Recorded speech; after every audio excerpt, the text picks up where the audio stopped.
Good day. We're here to discuss Walmart in South Africa. Walmart is a retail company giant from the US. It is best known for its EDLP strategy, which is the everyday low price. Because of its unique selling point, consumers are easily drawn to the brand, making them purchase more due to low prices. This is made possible through direct sourcing from manufacturers, which reduces ad costs significantly. Aside from this, they have improved logistical and distribution concerns through the use of technology to create a more efficient process in tracking stocks, enabling suppliers to get a hold of real-time inventory and immediately replenish products when necessary. Also, they have different retail store formats depending on varied and ever-changing needs of consumers in the area. In order for us to learn more about Walmart, it is essential to discuss the current practices and strategies implemented. First, for its practices, Walmart is able to its success due to its customer-centric approach, retaining the high brand loyalty they have built. They focus on three things, namely respect, service, and excellence. In connection with this, Walmart finds great value in its employees. Each one of them is considered an associate, wherein they are given access to profit sharing plans, stock options, and many more to boost motivation. Also, they are given opportunities to share their creative ideas for them to contribute to the company. As for their overall strategy, Walmart had begun tapping into international markets as this significantly contributed to their revenue. To help in market penetration, they had spread globally through mergers and acquisitions, specifically joint ventures, acquisitions, or becoming a subsidiary by targeting the big retail companies of a specific country. Also, they have created warehouse clubs, which helped increase their global expansion. Aside from this, there were instances wherein Walmart had to opt for localization in order to survive the foreign market, which put their strategies to the test. Aside from this, the westernized customer service was not able to seamlessly adapt to the local market, forcing them to pull out due to significant losses. Here we see that because Walmart overlooked the idea of understanding market behavior and trends, it had led to their collapse. In Walmart's expansion to global markets, they have deployed varied entry strategies. For instance, they entered Mexico through a joint venture with Cifra SA and rebranded themselves as Walmex. They deployed the same strategy in Brazil with their joint venture with Lojas Americanas. In China and Canada, however, they decided to acquire a significant percentage of popular local retail chains in these respective countries, with Woolco and Bounteous Limited, respectively. Their next move is to strategize how to penetrate the African market, which at the time was a fast growing economic region and a cost sensitive population. Learning from their mishaps with German and Japanese markets, who associated low prices with low quality, the African market was the perfect place to apply their long standing EDLP strategy. With these factors considered, Walmart utilized an acquisition strategy similar to their Chinese and Canadian ventures for South Africa. Walmart acquired 51% of Massmart for $2.32 billion, which was the leading retailer of general merchandise in South Africa during the 1990s. In evaluating this decision, we can consider three important determining factors for the success of this entry strategy. First, Massmart thrived in South Africa with its enhanced technological advancements to improve service and logistics efficiency. Second, considering that Massmart already had a significant presence in the country, both in scale and in public awareness, this proves to be a very successful strategy as Walmart could simply optimize its logistics, incorporate strong relations with suppliers, and raise funding to expand aggressively throughout South Africa. Lastly, Walmart and Massmart share the same ideology in the sense that they deploy a low pricing or low profit margin strategy with high profit volumes. This way, they are aligned in their business model, making more effective decisions for growth. From the case study, it is crucial for Walmart to be slow paced as they expand to Africa. While it mentioned the opportunities from such acquisition, such as the growing middle class, overall population growth, and how welcoming Africans are to big retailers, Walmart must take note of the possible cultural and infrastructural barriers, the poor legal systems, and weak security in the poorest region in the world. Based on the company's expansions in other countries, it is beneficial and effective that the company makes use of a transnational structure, especially as they expand to Africa, given the opportunities for the supply chain management. Apart from Walmart having operating stores in various parts of the world, such as Mexico, Canada, and more, given that Massmart will be powered by Walmart, the company mentions that it will still retain its Massmart employees, making their labor union of Africa having less fear with regard to the loss of rights and jobs. To add, Africa consists of various countries, which means that there are varied rules that must be followed. With this, having such structure and having local managers in the operations can allow the company to gain better penetration in the local markets. As for its growth and international experience, Sam Walton, the founder, was able to capitalize on Walmart given that there were only a handful of discounted stores available in the area he was in the United States when they first started. The company was able to grow further as they had a customer-centric approach. Apart from devising a healthy working environment where workers can express their concerns during their shift to improve the stores, customer satisfaction was also met due to implementation of sundown rules, 10-foot rule, as well as their famous EDLP pricing strategy and various retail formats. The company then began to enter joint ventures, acquisitions, and subsidiaries in various markets, since they were able to become profitable over the years. Consumers outside of the United States were attracted to the business model of the company. However, some consumers were not. From there, Walmart learned how to formulate new leadership strategies to help overcome the challenges they faced. This is seen when the company chose to have a Chinese manager rather than an American one when expanding in China, given the language barriers, tough local competitors, and government restrictions. Through this, the company was able to meet the consumers' needs. A primary strategy of Massmart, according to the reading, was to focus on four core operating groups.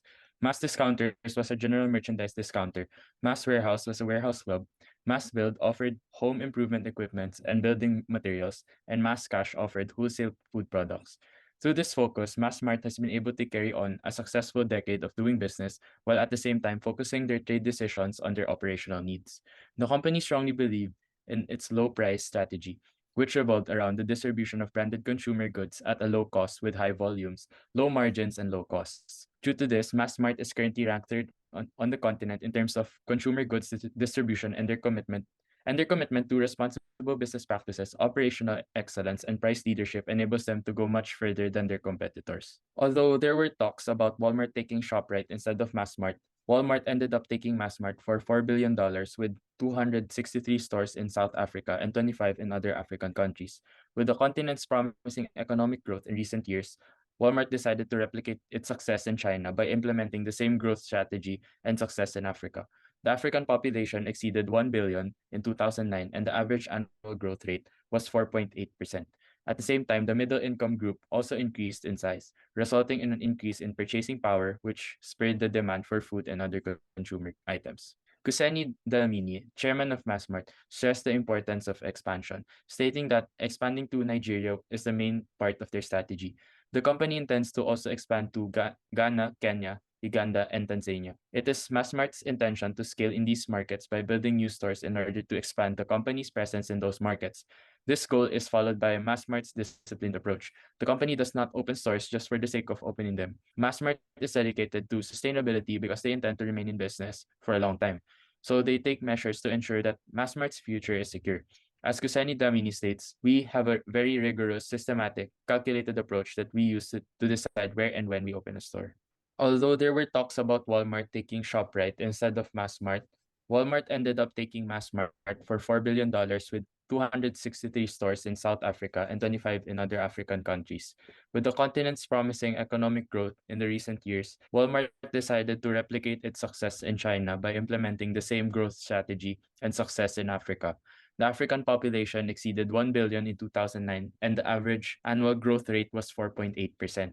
At the same time, the middle income group also increased in size, resulting in an increase in purchasing power, which spurred the demand for food and other consumer items. Kuseni Dlamini, the chairman of Massmart, stressed the importance of expansion, stating that expanding to Nigeria is the main part of their strategy. The company intends to also expand to Ghana, Kenya, Uganda, and Tanzania. It is Massmart's intention to scale in these markets by building new stores in order to expand the company's presence in those markets. This goal is followed by Massmart's disciplined approach. The company does not open stores just for the sake of opening them. Massmart is dedicated to sustainability because they intend to remain in business for a long time. So they take measures to ensure that Massmart's future is secure. As Kuseni Dlamini states, we have a very rigorous, systematic, calculated approach that we use to decide where and when we open a store. Although Africa possesses many opportunities for the growth of the business, there are also a lot of challenges to surpass. First is that there are cultural and infrastructure barriers. Since each country in the continent has its own distinct culture, norms, trends, rules, and regulations, Walmart should carefully consider its marketing development strategy for each country and not rely on one given formula. Second, still being a dominantly poor continent, African countries have substandard legal systems and weak security. This can be detrimental to the fulfillment of contracts and ensuring a backbone to support the company's interests and investments. It can also serve as a risk in maintaining security for its employees and assets. Lastly is the danger of political instability ongoing in the region, which may cause civil unrest and a bad business environment. These challenges are barriers to Walmart's immediate growth and expansion in the region. In order to thrive, they have to be very careful with their strategies and position in the markets they choose to go in. As of Massmart's financial disclosures in 2021, the company reported $106 million in losses. Massmart has been losing money since 2019. These are heavily attributed to the civil unrest taking place in South Africa and the effects of the COVID-19 pandemic. Massmart Group has a total of 352 stores, with 302 of those established in South Africa.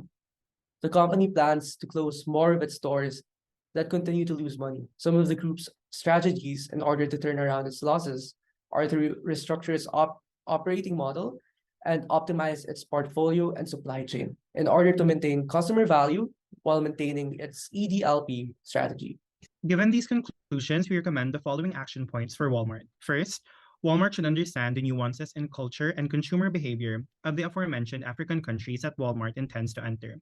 Considering how they were able to overcome these obstacles with their Chinese venture, deploying the same strategies such as hiring and maintaining local laborers and leveraging on the product preferences of the general African market would be very wise on their part. It is important to maintain Walmart's business model in pursuing this venture. However, it is vital that they are able to localize their services while leveraging on their existing strategies. After all, this acquisition will not only benefit Massmart, as being tied into Walmart not only gives them access to funding, but also their connections with over 60,000 suppliers and expertise in supply chain management, which is a point of improvement for the former. Second, flexibility in terms of business operations should become an option for Walmart to consider as it enables long term growth for the company.